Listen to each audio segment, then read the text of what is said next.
तर नमस्कार विद्यार्थी मित्रांनो, स्वागत आहे आपलं अभिषेक कम्प्युटर एज्युकेशनवरती। तर बघा, आज या व्हिडिओमध्ये आपण सेशन नंबर 29 बघणार आहोत। तर व्हिडिओ सुरू करण्यापूर्वी जर तुम्ही चॅनलवरती नवीन असाल तर चॅनलला सबस्क्राईब करून घ्या, जेणेकरून तुम्हाला असेच भविष्यामध्ये सुद्धा व्हिडिओज मिळत राहतील।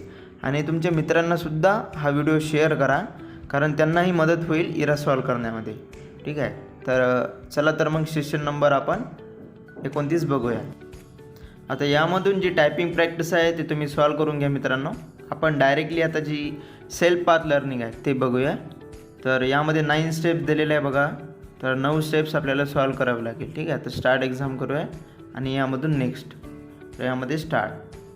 तर बघा, त्यांनी आपल्याला पहिला प्रश्न दिलेला आहे, एक्सेलमध्ये तयार टेम्पलेट्स कशा शोधता येतात। तर तयार जे टेम्पलेट्स आहे एक्सेलमध्ये ते आपल्याला क्लिक ऑन फाईल टॅब आणि type the suitable keyword in the search box आणि सिलेक्ट द टेम्पलेट। तर याद्वारे आपण सर्च करू शकतो टेम्पलेट एक्सेलमध्ये। तर आपला आन्सर आहे। समोरचा प्रश्न बघा, डॅश डॅश टॅब तुम्हाला डॉक्युमेंट सेव्ह करायला मदत करतो। ठीक आहे, आता डॅश डॅश टॅब जो आहे तो आपल्याला डॉक्युमेंट सेव्ह करण्यास मदत करतो, तो म्हणजे फाईल टॅब। ठीक आहे, खूप वेळा आपण प्रश्न बघितलेला आहे हा। तर फाईल टॅब आपल्याला हेल्प करतो सेव्ह करण्यामध्ये डॉक्युमेंट। समोरचा प्रश्न बघा, टेक्स्ट एडिट करण्यासाठी एक्सेल शीटमध्ये तुम्हाला टेक्स्ट बॉक्स इन्सर्ट करावा लागतो। तर बघा, आपण एक्सेलमध्ये कुठेही टेक्स्ट आपण डायरेक्टली टाईप करू शकतो, सेल असते त्याच्यामध्ये।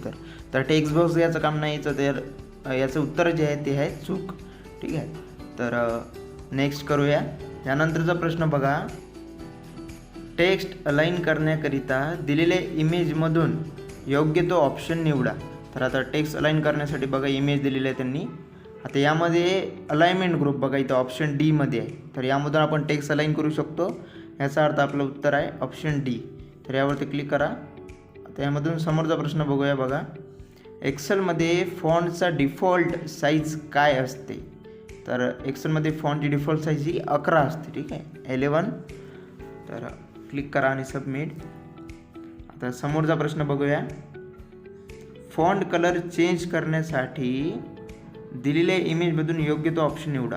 आता फॉन्ट जो कलर आहे त्याचा चेंज करण्यासाठी आपल्याला इमेज दिलेली आहे त्यांनी बघा, तर यामधून आपल्याला योग्य तो उत्तर सिलेक्ट करायचं आहे। तर यामधून इथं बघा ऑप्शन नंबर जे बी आहे ना आपलं, बी मधून आपण फॉन्टचा जो कलर आहे तो चेंज करू शकतो। तो ऑप्शन बी आपला आन्सर आहे। क्लिक करा आणि नेक्स्ट। नंतर बघा, तुम्हाला रो डिलीट करायची आहे, योग्य ऑप्शन कोणतं राहील। तर रो डिलीट करण्यासाठी आपल्याला होम, नंतर सेल आणि डिलीट रो यामध्ये जायला लागेल, म्हणजे ऑप्शन नंबर 1। तर यावरती क्लिक करा आणि डायरेक्टली सबमिट। ठीक आहे, तर डिलीट करण्यासाठी समोरचा प्रश्न बघूया, तुम्ही करन्सी चेंज कशी करू शकाल। तर करन्सी चेंज करण्यासाठी होम टॅब, नंबर्स आणि करन्सी आणि सिम्बॉल। ठीक आहे, तर हेच आपला आन्सर आहे। क्लिक करूया यावरती आणि नंतर सबमिट। आता एक शेवटचा प्रश्न बघा, आपण डॉक्युमेंट PDF फॉर्मॅटमध्ये सेव्ह करून एक्सपोर्ट करू शकतो। तर PDF फॉर्मॅटमध्ये सेव्ह करून एक्सपोर्ट करू शकतो, बरोबर आहे याचं उत्तर। तर SIM करून बघा, सेल्फ पाथ लर्निंग इथं आपण एंड करून घेऊया आणि यानंतर नॉलेज चेकचे प्रश्न बघूया। आता नॉलेज चेक यावरती क्लिक करा तुम्ही आणि इथं स्टार्ट एक्झाम, इथून आपण नेक्स्ट करून घेऊ। यामधून पहिला प्रश्न आहे बघा, हवामानविषयी परिस्थिती तपासण्याकरिता व त्याविषयी सूचना मिळत राहण्यासाठी कोणतं ॲप वापरले जाते। तर ते म्हणजे इथं फर्स्ट नंबरचं वेदरचं ॲप्लिकेशन आहे मित्रांनो, ते आपल्याला करावे लागेल। तर सबमिट करूया। नंतर बघा, किसान सुविधा ॲप वापरून पुढीलपैकी कोणती गोष्टी तपासता येते। तर यामधून आपल्याला जे ॲप आहे त्यामधून आर्द्रता, नंतर तापमान आणि पर्जन्यवृष्टी। ठीक आहे, तर हे तिन्ही सुद्धा आपले उत्तर आहे। तर सेव्ह करूया याला। समोरचा प्रश्न बघा, किसान पोर्टलमध्ये प्रवेश करण्यासाठी डॅश डॅश ही टॅब ही योग्य लिंक आहे। ठीक आहे, तर ते म्हणजे mkisan.gov.in. तर सेकंड नंबरचा ऑप्शन आहे याचं. समोरचा प्रश्न बघा, किसान सुविधा ॲपवर पुढील डॅश डॅश दिवसांचा हवामानाचा अंदाज तुम्ही पाहू शकता. तर आपण यामध्ये बघा 5 दिवसाचा, ठीक आहे, 5 दिवसाचा अंदाज बघू शकतो. त्याचा आपला आन्सर होतं 5 दिवस. तर नंतर बघा, हवामानाचे अपडेट्स वगळता अन्य कुठली जास्तीची माहिती किसान सुविधा ॲप पुरवते. तर यामध्ये बघा, म्हणजे विक्रेत्याचे विषयक, नंतर पीक बाजारामूल्य विषयक आणि जे रोप संरक्षण विषयक, ठीक आहे ना. तर ते तिन्हीसुद्धा याचे ऑप्शन आहे आपले. तर तेच आपला आन्सर आहे. सेव्ह करूया आणि ते SIM करून हे जी एक्झाम आहे आपली नॉलेज चेकची ते एंड करूया. आता यानंतर आपण जे डू इट युअर सेल्फ आहे ते बघूया मित्रांनो. तर स्टार्ट करूया आणि इथून नेक्स्ट.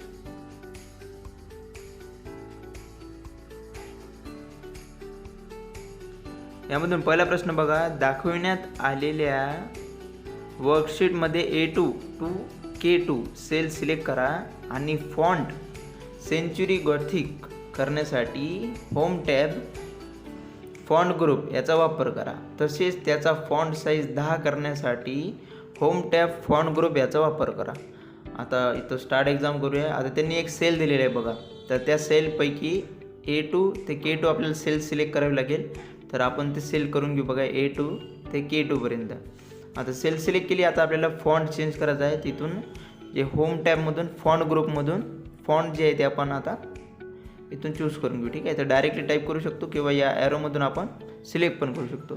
तर डायरेक्टली टाईप करून घेऊ बघा, सेंच्युरी गॉथिक, ठीक आहे, आलेला आहे तो फॉन्ट. एंटर केलं तरी चालते तुम्ही डायरेक्टली. आणि त्याची फॉन्ट साईज आपल्याला 10 करायची आहे, ठीक आहे ना. तर फॉन्ट साईज त्याची आपण 10 करून घेऊ यामधून. तर यामधून तुम्ही फॉन्ट साईज त्याची 10 अशी चूज करा आणि एवढं झाल्यानंतर ॲन्सर सबमिट करा.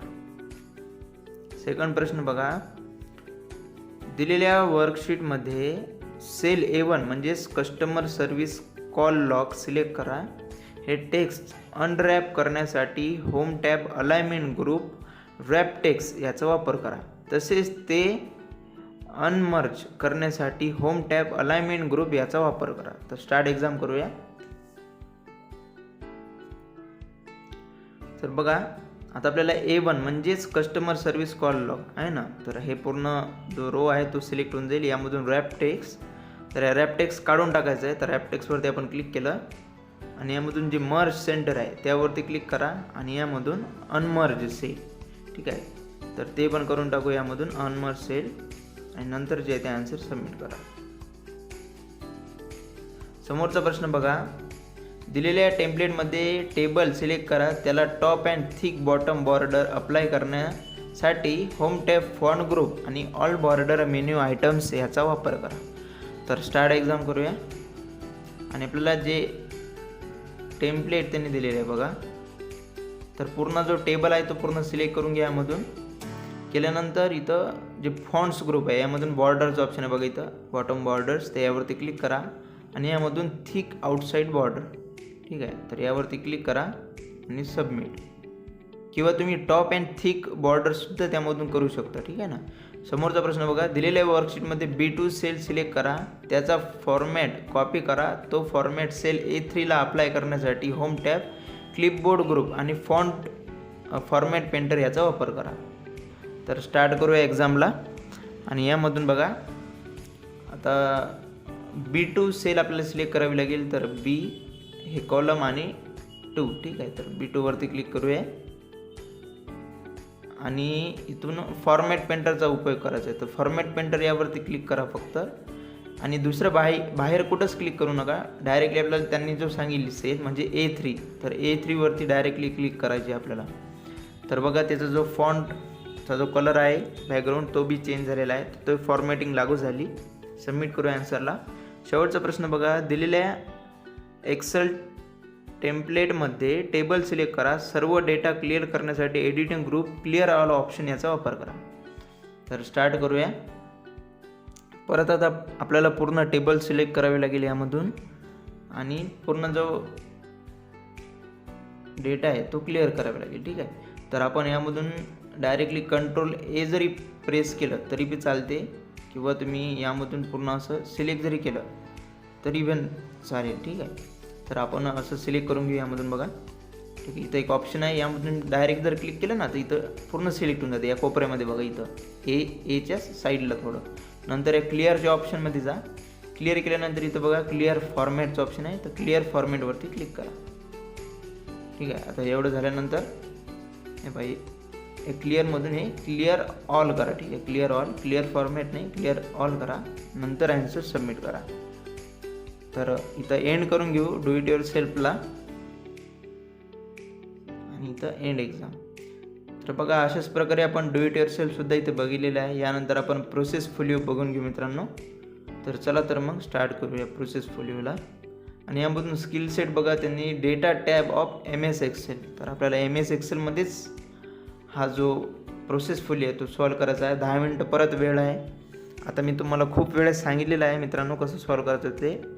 तुम्ही एक्सेल टॅब ओपन करा, म्हणजे एक्सेल जो आपलं ॲप्लिकेशन आहे त्याला ओपन करा कोणती तुमच्या डेस्कटॉपवरती, आणि त्यामधून तुम्ही जे त्यांनी स्किल्स सांगितलेलं आहे आपल्याला, जो स्किल सेट त्यांनी सांगितलेलं काय आहे आपल्याला डेटा टॅब ओपन करा म्हणून. तर एक एक्सेल फाईल मी ओपन केली बघा. यामधून जे बी टॅब आहेत तुम्हाला home tab, insert, page layout पूर्ण टॅब ओपन करून घ्या तुम्ही. आणि नंतर ही फाईल जी आहे ना डेस्कटॉपवरती सेव्ह करा. सेशन नंबर 29 आहे म्हणून असं, म्हणजे तुम्हाला ही प्रोसेस फोलिओ कंप्लीट झालं की ती फाईल डेस्कटॉपवरून डायरेक्टली तुम्हाला अपलोड करता येईल. ठीक आहे ना. तर आता एवढं थोडंसं वेट केल्यानंतर आपण सबमिट करूया. तर बघा एवढं झाल्यानंतर क्लोज करून ती फाईल ॲन्सर सबमिट करूया यामधून आपण. आणि आपलं जे प्रोसेस फोलिओ आहे ते यामधून एंड होऊन जाईल. ठीक आहे, इथं रिस्टार्टचं जर ऑप्शन आलं तर प्रोसेस फोलिओ टॅबवरती फक्त क्लिक करा. आता एवढं केल्यानंतर बघा डायरेक्टली जे आहे आपल्याला पुढच्या स्टेप्सवरती ते आपल्याला सोडते. ठीक आहे, ते रिस्टार्टचं ऑप्शन येऊ शकते मित्रांनो. तो प्रोसेस फोलिओ तुम्ही या टॅबवरती फक्त क्लिक करा बघा. आणि केल्यानंतर जे ऑप्शन आहे ते ऑटोमॅटिकली तुम्हाला समोरच्या स्टेप्सवर पाठवते आहे ना. आता सेम तीच प्रोसेस आहे.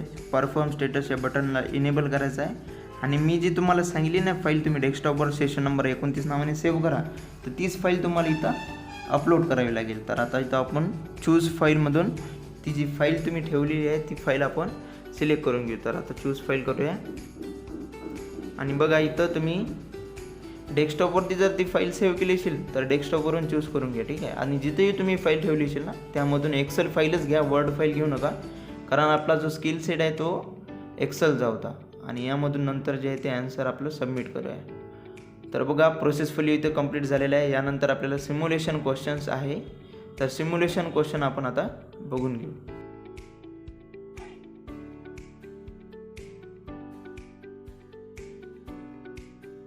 तर बघा इथं नेक्स्ट केल्यानंतर पहिला एकच प्रश्न आहे, तुम्ही सेलमध्ये इमेजेस, लोगो आणि शेप इन्सर्ट करू शकता.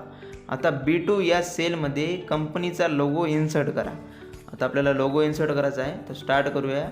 आता असं करण्यासाठी आपल्याला इन्सर्ट टॅबमध्ये जावं लागेल. ठीक आहे, तर यामधून तुम्ही इथं पहिले तर इथं B2 वरती क्लिक करा. तर B2 वरती क्लिक केल्यानंतर इन्सर्ट टॅबवरती जा. गेल्यानंतर इथं बघा पिक्चर्सचं ऑप्शन आहे, तर पिक्चर्सच्या ऑप्शनवरती क्लिक करा. यामधून जो लोगो आहे ना आपला तो लोगो क्लिक करा यावरती, कंपनीचा लोगो जो असेल तो, आणि इन्सर्ट करा. आता एवढं झाल्यानंतर बघा लोगो इन्सर्ट झालेला आहे.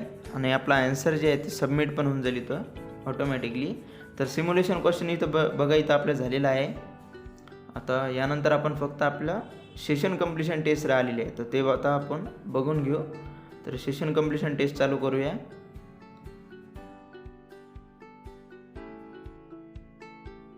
तर बघा इथं नेक्स्टवरती क्लिक करूया आणि जे सेशन कम्प्लिशन टेस्ट आहे ती बघूया. तर यामधून पहिला प्रश्न बघा, माऊस, जॉयस्टिक, टच स्क्रीन्स आणि स्टायलस हे सगळे डॅश डॅश प्रकारचे डिव्हायसेस आहेत. तर बघा हे एक पॉइंटिंगचे डिव्हायसेस असतात. तर पॉइंटिंगचे डिव्हाइस आहेत हे. 3rd नंबरचं ऑप्शन क्लिक करा आणि सबमिट. नंतर बघा या प्रकारचा माऊस हा माऊसची हालचाल टिपण्यासाठी प्रकाश उत्सर्जित करतो आणि प्रकाशाला ओळखतो, म्हणजे सेन्स लाईट आहे तो. तर ते म्हणजे ऑप्टिकल्स. ठीक आहे, 4थ्या नंबरचं त्याचं उत्तर आहे ऑप्टिकल्स असतील ते माऊस. सबमिट करूया. 3rd प्रश्न बघा, पॅडच्या पृष्ठभागावर तुमचे बोट हलवून आणि टॅप करून माऊस पॉइंटर नियंत्रित करण्यासाठी तुम्ही डॅश डॅश हे वापरू शकता. तर ते म्हणजे टच पॅड. ठीक आहे. तर 4थ्या नंबरचं उत्तर आहे याचं. तर यावरती क्लिक करू आणि सबमिट. आता लास्ट प्रश्न बघा आपला राहिलेला आहे. जॉयस्टिक हे पेनसारखे डिव्हाइस असते जे साधारणपणे टॅबलेट, पीसीज आणि पीडीएज बरोबर वापरले जातात. तर बघा त्याचं जे उत्तर आहे ते आहे चूक. तर चूकवरती करूया आणि सबमिट.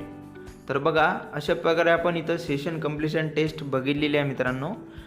तर अशाच व्हिडिओसाठी चॅनलला सबस्क्राईब करा आणि हा व्हिडिओ तुमच्या मित्रांना पण शेअर करा जेणेकरून त्यांनासुद्धा इरा सोडवण्यामध्ये मदत होईल. ठीक आहे. तर भेटूया समोरच्या व्हिडिओजमध्ये. तोपर्यंत take care and have a nice day. See you. Bye.